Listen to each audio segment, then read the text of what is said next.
Good morning, children.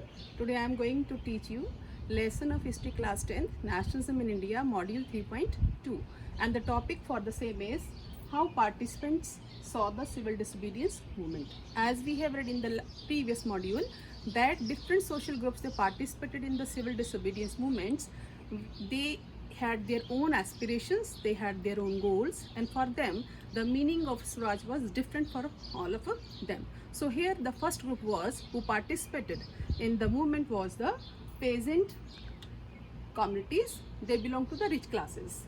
They were the pattedars of Gujarat and Jats of Uttar Pradesh. They were very active. They were the producers of the commercial crops but were hard hit by the trade depressions and the falling prices. So their cash income disappeared and they found it difficult to pay the government revenue demand.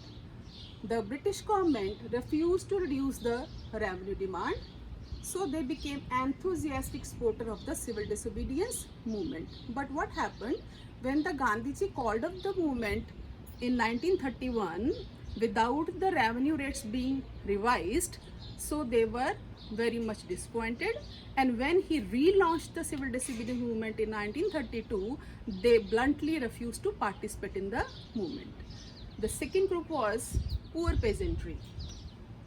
These poor people were small tenants cultivating the rented land of the rich landlords. Due to depression, their income dwindled, so they were incapable to pay the rent. They wanted the unpaid rent to the landlords to be remitted, but the Congress was unwilling to support no rent campaigns in most of the places in the country. So the relation between the poor peasantry and the Congress remained uncertain. The third group who participated in the movement was the business class. These business classes people, they were the Indian merchants and the industrialists and made huge profits and became more powerful during the First World War. They reacted against the colonial policy that restricted their business activities. To organize their business activities or interest, they performed Indian Industrial and Commercial Congress in 1920 and FICCI, Federation of the Indian Chamber of Commerce and Industries in 1927.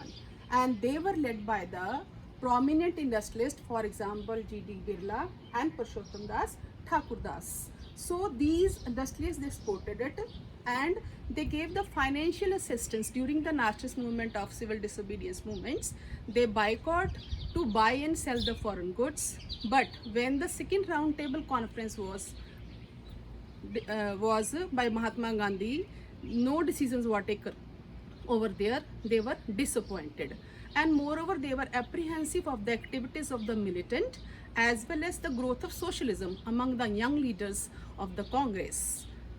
And the third, next after this, the industrial working class, the category, these industrial working class in the initial stage, they did not participate in the movement in large numbers except in the regions of the Nagpur district. But still, what happened, the Congress was aligned towards the industrialists, so these the workers, they stay aloof. They held strike by railway workers in 1930 and dock workers in the 1932.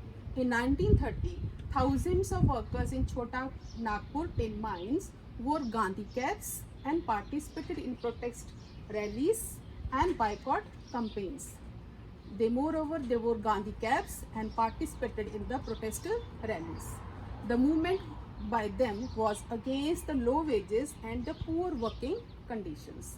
But the Congress was reluctant to include the workers' demands as part of its program of struggle. It felt that this would alienate the industrialists and divide the anti-imperial forces, so they did not participate much in the civil disobedience movement.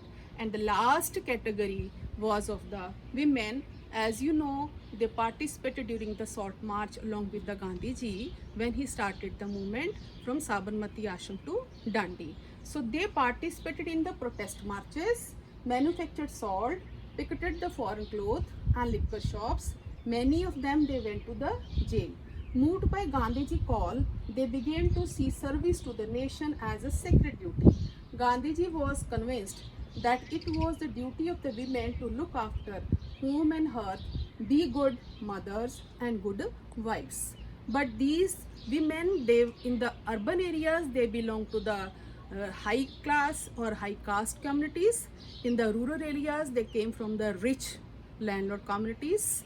But the Congress was not interested to give them the higher any post into the organization, and was only keen to keep them as a symbolic presence in the organizations. But this movement had some limitations that we'll be doing in the next module. Till then, thank you.